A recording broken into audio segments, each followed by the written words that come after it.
Hello, everyone. Welcome to the Evil Empire. I'm your host, Evil Empire, and this week on the feature we have Niv Counterburn. So this is an Izzet deck that's low to the ground and looks to get pretty aggressive in the early game for the most part. And in case the game does go a little bit longer and we do get into one of those battles of attrition, or we're happy to be playing against a control deck or something, we have a top end of Niv-Mizzet that's a 2 of.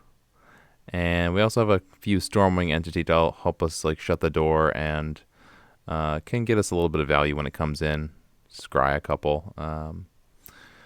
So the idea behind this deck also not something that gets achieved very often. I think I've done it once, and I've been playing this deck on and off for probably about 6 months.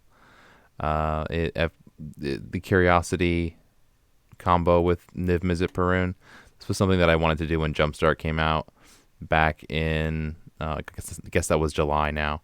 So about, 5 or 6 months ago. The fact that you can infinite combo by putting Curiosity onto a Niv, and then any way you can get Niv to deal damage, so just draw a card, on your next upkeep, in your next draw step rather, or anything like that. If you have like an instant or sorcery spell, or the opponent casts one and you draw, they're just instantly dead to the combo. So if you are ever able to have the 7 mana to get to Niv-Mizzet and Curiosity in the same turn, it's kind of a crazy combo. But that's not mostly how the deck looks to win. Mostly it's looking to win with this aggro plan down here. And then Niv-Mizzet plus Curiosity is just kind of a stupid thing that I threw into the deck because it does lack that power in the late game a lot of times. So having just a silly, absurd I win combo, it can be something that would be beneficial to the deck. And so let's look at some of the earlier drop cards, the primary aggro plan of the deck. We're going to be drawing some cards, hopefully, off of Curiosity or Curious Obsession, preferring to put that on a Spectral Sailor that we've cast with Flash, or a Sprite Dragon, which we can then use the trigger that the Sprite Dragon gets from casting Curiosity or Curious Obsession to pump it a little bit, go in, draw some cards, because rarely does the opponent actually have a flying blocker. And Sailor as well as Sprite Dragon both have flying, so they're going to help us enable Lofty Denial. We're going to get the pay 4 mode a lot more often that way. And then, of course, we have some 3 mana counter spells up here with 1 Disallow, 2 Ionize.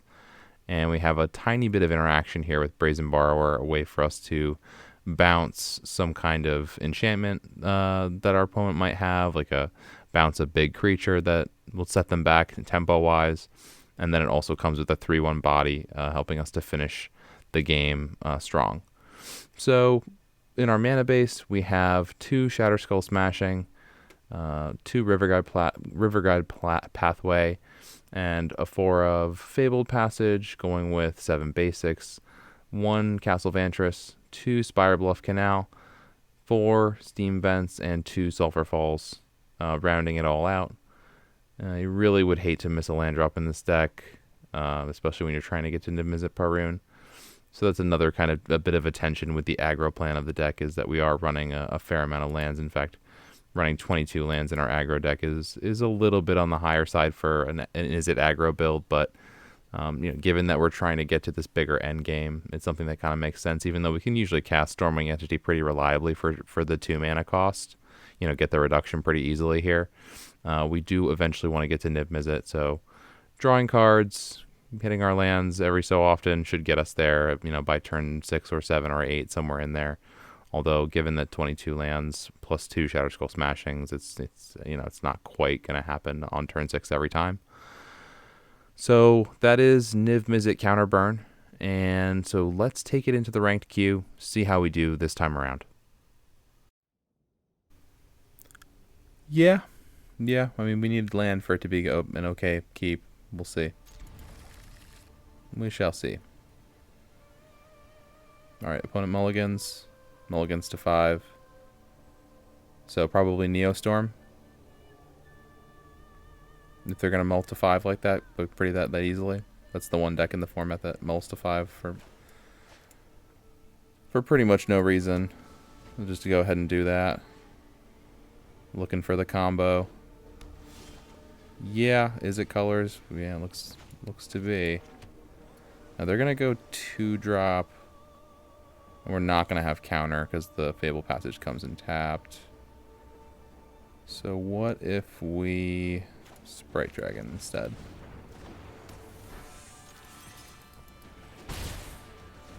And then that way maybe our Petty Theft can grow our Sprite Dragon. Okay, so yeah, Paradise Druid.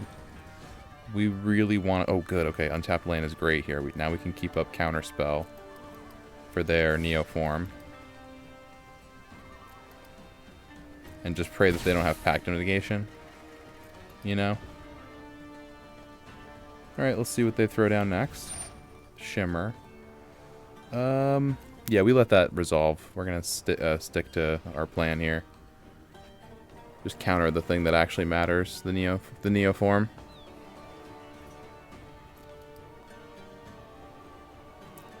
Okay, now here we play out our Brazen Borrower as our 3-drop. Because Petty Theft really doesn't do anything in this instance. We go attacking.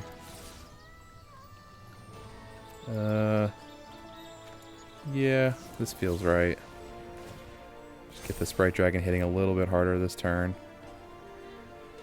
Yeah, I think we want the red mana, right? So let's go ahead and take that land.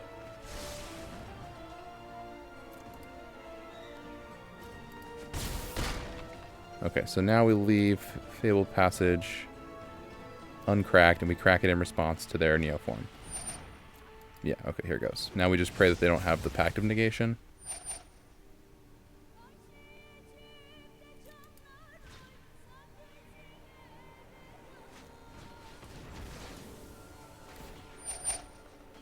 Okay, so counter.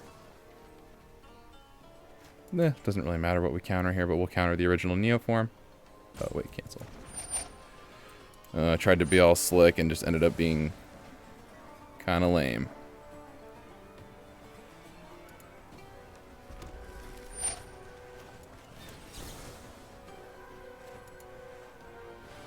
Okay, so counter Neoform, Sprite Dragon triggers, goes to a 3/3. And they're going to give up here. Okay, so that's game. Looks like they did not have the Pact of Negation after all.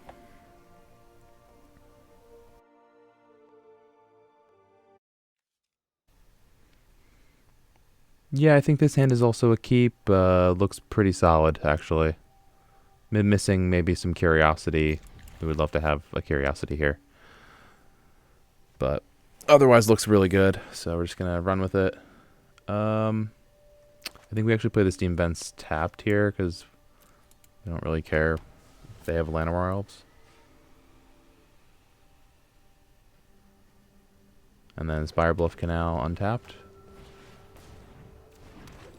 Okay, so this is probably the Gruul deck. And I think we are going to just pass here, probably, most likely.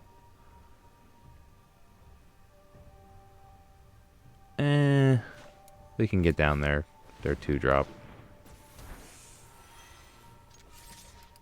I mean, we pray that it's not Burning Tree Emissary into Stomp, but that is now a risk that we're taking.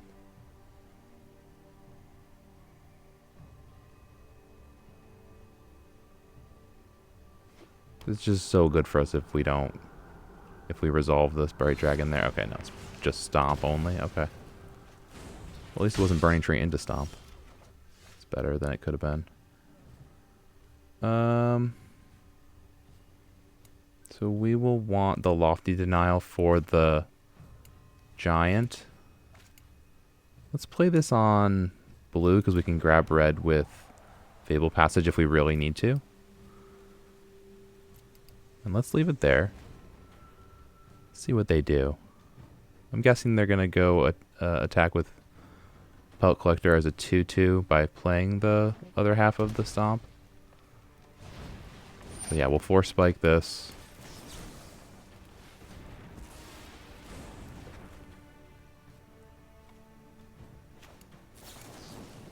No, this probably has to go as well. Okay. So we got this. We'll play it out. We don't have both halves of the Brazen Borrower, but we can bounce back to their hand. Anything except for Gruul Spellbreaker. Yep, this can go back to hand. That seems fine. It's a fine target. Alright, so put that back in your hand, please. I will scry and draw a card as well. Yep, we definitely want that. Too bad we can't play both Brazen Borrower and the Ionize in the same turn, but... Alright, whatever. We'll get down the Spectral Sailor along with the Ionize. Spectral Sailor is a fine draw here.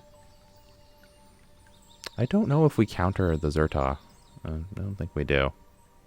We try to counter a 3-drop that they're going to play next. This is not a very powerful creature.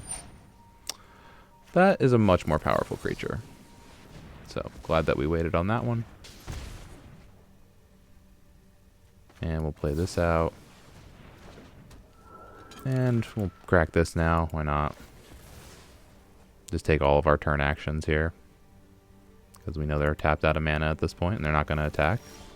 Because they didn't choose the attack mode of Goblin, of Zerta Goblin. Alright, so our 1-1 racing their 3-3 is not a great look right now, but we'll see what we can do. I don't know. I don't know how this game is going to go for us. Probably not well. No, we do not counter that. Absolutely not. Their Pelt Collector resolves. Their Spellbreaker does not resolve, because I'm going to counter it with Disallow, which is a bit of a feel bad.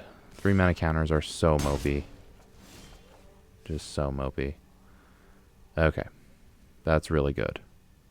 But we can only kill Zerta at this point. We really need one more land, which is lame because this is a land. Alright, so let's attack. Yeah, sure. Just gonna attack, and then let's kill Zerta, make their Pelt Collector a 2-2. It doesn't feel great, but it's what we're gonna have to do here.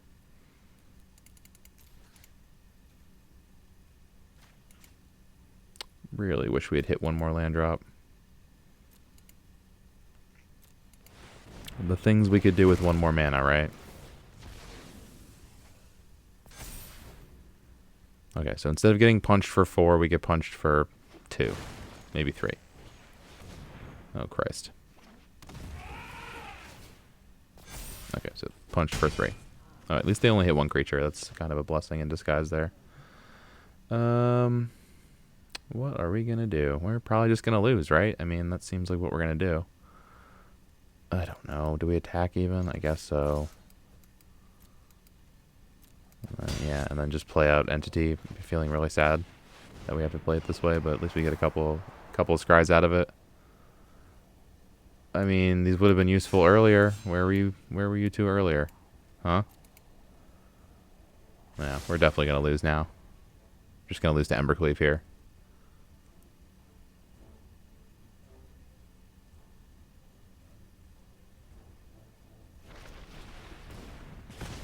Really? Main deck of Braid. Okay, yeah, we're just getting stomped here, literally. Okay, I don't know how, but somehow we get another turn out of this whole thing. It seems weird. Do they have a land so this can just be over? Oh, thank goodness. World's best mountain. Oh, definitely resolve that. Yeah, that's gonna help. I feel like that's definitely gonna help end things that were already over. Alright, on to the next game.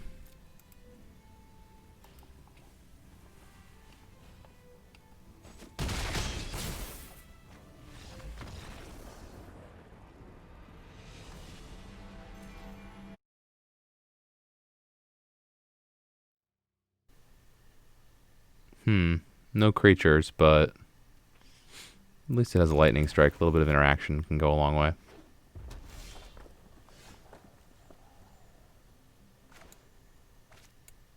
Okay, I really want untapped blue here so I can play out the sailor.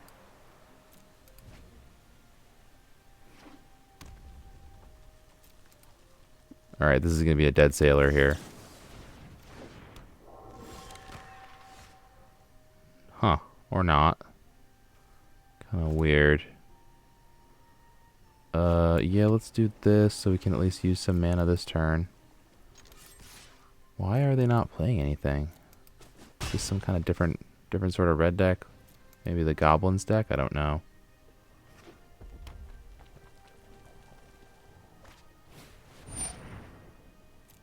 Okay, well, we've got an answer for that. That's not actually a problem right now. Problem is we're not going to have Counterspell up afterward, but... yeah, we'll take a Stormwing. Take a Borrower for sure.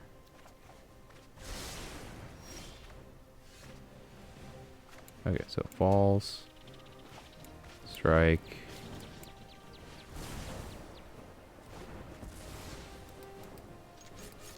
Get in there with Sailor. Attack for 1, opponent at 18.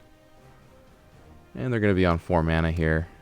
Okay, so Phyrexian Tower comes down as the 4th land. But nothing to sack to it yet. Okay, another Krenko is not great, but another Lightning Strike is really a great draw. Let's go ahead and just grab the red mana that we want now. And then we'll strike and then hold up the Petty Theft. Sounds pretty good, I think.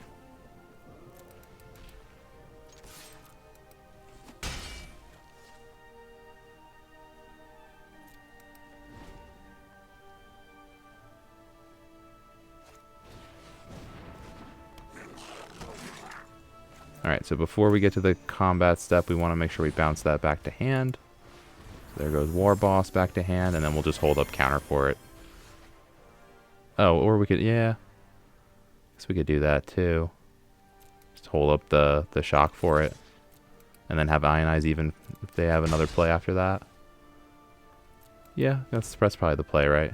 Or do we just Ionize it and then shock Stormwing Entity on our turn? We're not going to be able to hold up the other Ionize. So I don't know if that's a very good line. The following turn we won't have counter up.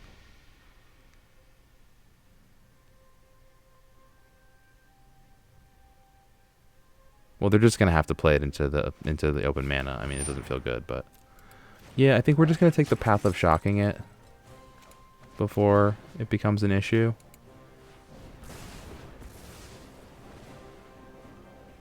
And then that way we can just play out the Borrower here. And that's probably a better use, more efficient use of mana. Alright, good. So now we will do this and be able to hold up the Ionize, and we're pretty much in the clear at this point. We're just going to start drawing so many cards. You know, 2 per turn is like really going to help us out here. So, yep, another creature to start draining their life total feels good. Come on, play it out. Whatever it is, just put it down. A Krenko Mob Boss. Yeah, that's not going to resolve. Really interesting deck choices by our opponent here. Yeah, so that means we can hold up the Lofty Denial. Lofty Denial, such a better counterspell than Ionize for us in almost every instance. Yeah, and that's going to be game.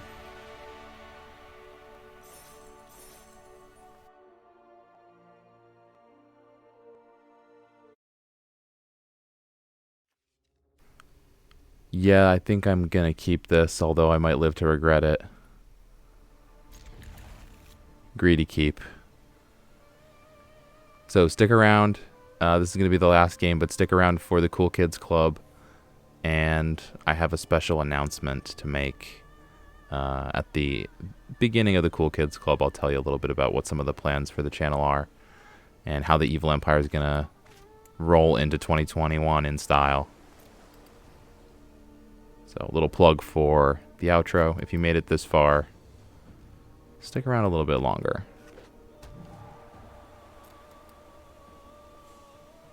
Okay, River Glide pathway on blue says Neostorm, which we do not have a terrible matchup against, although it's also not a great one. Ugh, man, no land. Alright, we really want to draw land, so we're just going to go out and do it.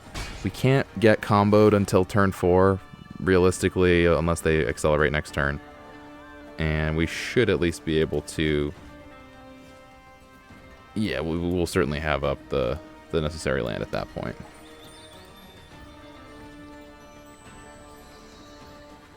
This deck is one that's been hanging around in my pile of decks for a while.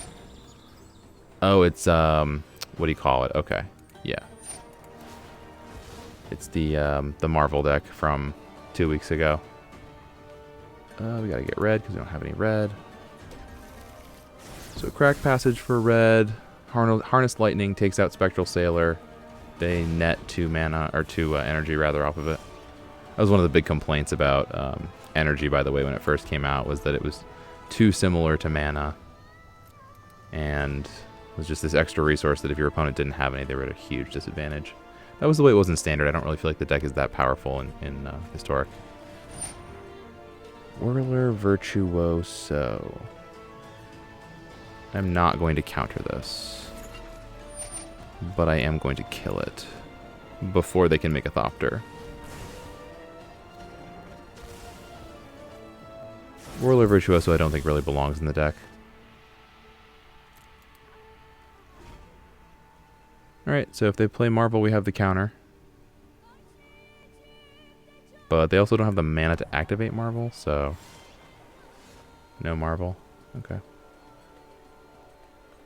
Well, we can't play anything without more blue. So cracking that Fable Passage for a mountain feels pretty foolish right about now. Yeah, Glimmer of Genius is going to resolve.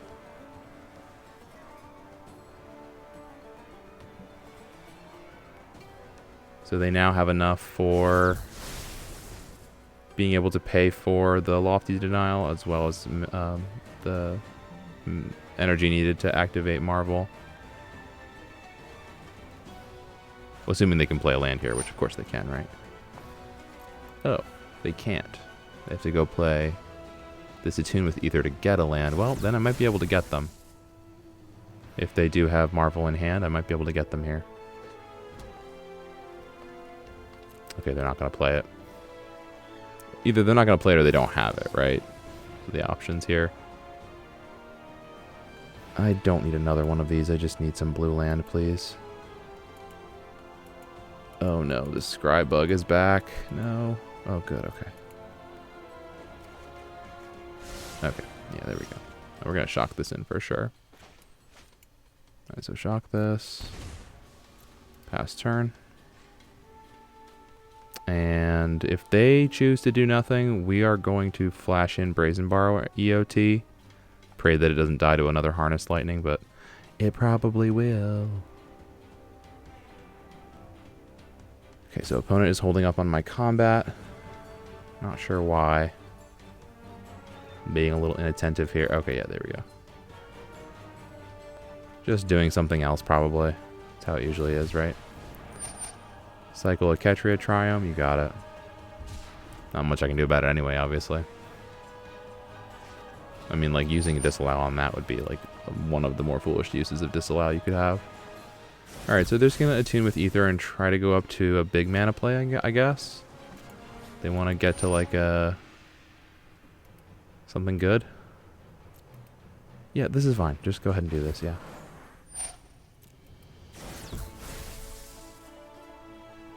Alright, so do we get the chance to... Yeah, okay, we do. Let's flash in the Borrower. As we planned, let it die to a Harness Lightning. It does not immediately die. So that feels pretty good. We don't... Do we? Guess we kind of do have opportunity to do this if we want. Oh, they're going to use it now? Oh, that was a mistake, opponent. Yeah, but then we don't have counter for thingy, right? Oh, feels so bad. But actually, our counter is really bad. Our counter is really bad at this point, right? Because it's if we don't have the flyer, it's just so bad that we might as well do this. So now they're going to Marvel, and hopefully we just have to hope that they don't hit anything off Marvel is basically what we're going to have to hope for. Yeah, we might as well tap out all the way. I want the Obsession, but not the Canal, because the Canal comes in tapped at this point in the game. Ugh, Scry bug. There we go. So difficult to put back a card. Alright. So, now we see how badly we did in giving up our counter.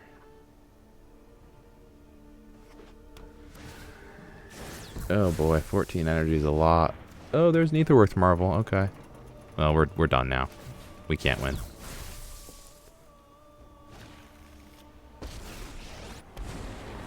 Okay. Accept a lesser world, and you will grow lost to history. They had to do a 5? Jeez. All creation Alright, well, can be undone. yeah, I don't know. This, I guess? I mean, this could live. Technically. If they brick on this, we might be okay.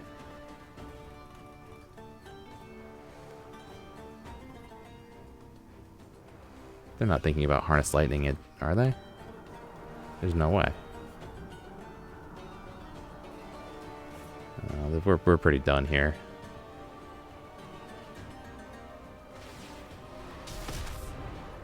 There's 3. Where's the other 2 coming from? Are they hoping to hit another Ugin and do it that way? Are you serious?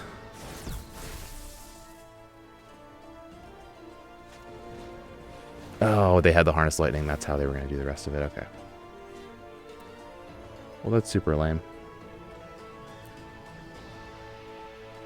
Yeah, I guess we'll just throw it at Ugin. Whatever.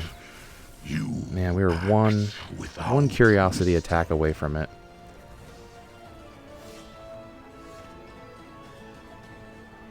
Meh, this is pointless. Whatever. Just gonna give up. There's nothing we can do.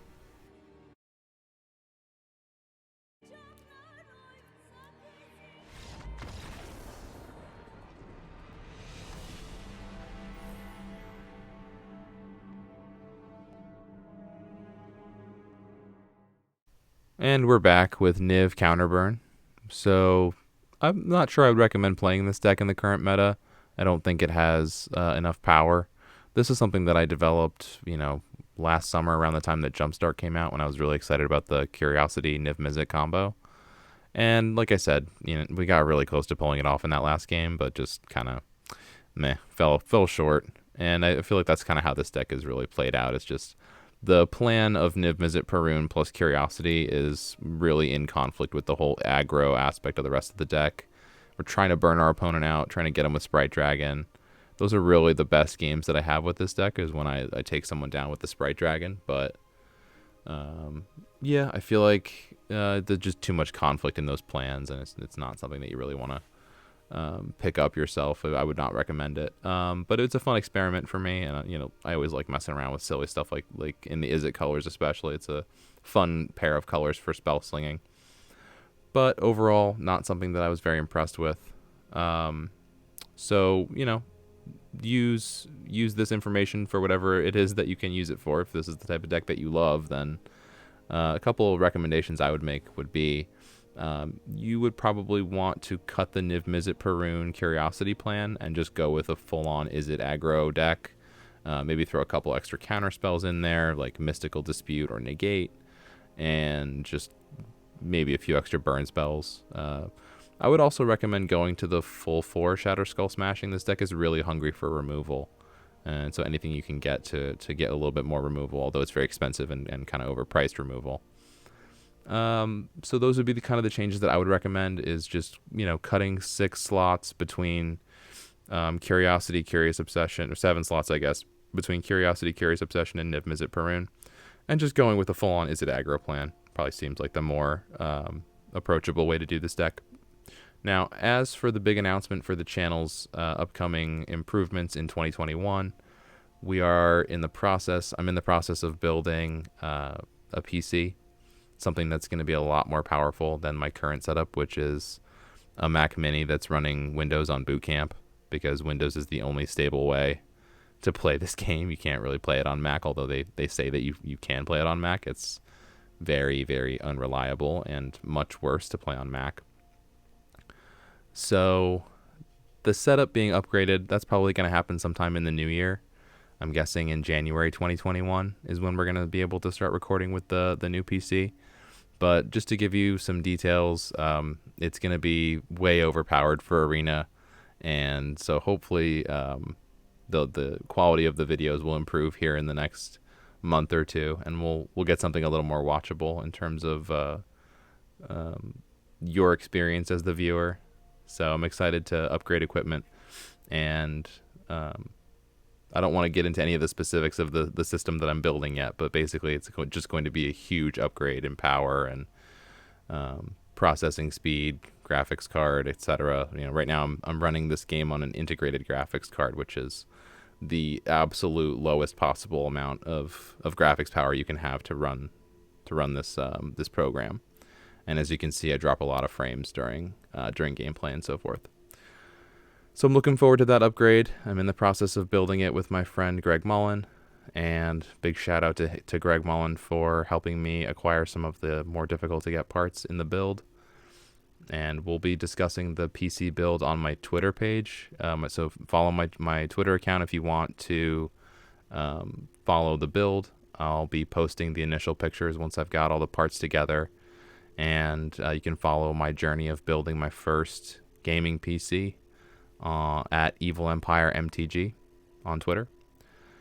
So please follow along, and we look forward to having you next week to view our next video. Thank you so much for sticking around. You're the real hero here. You made it all the way to the end of the video. Thank you very much. This is Evil Empire, signing off.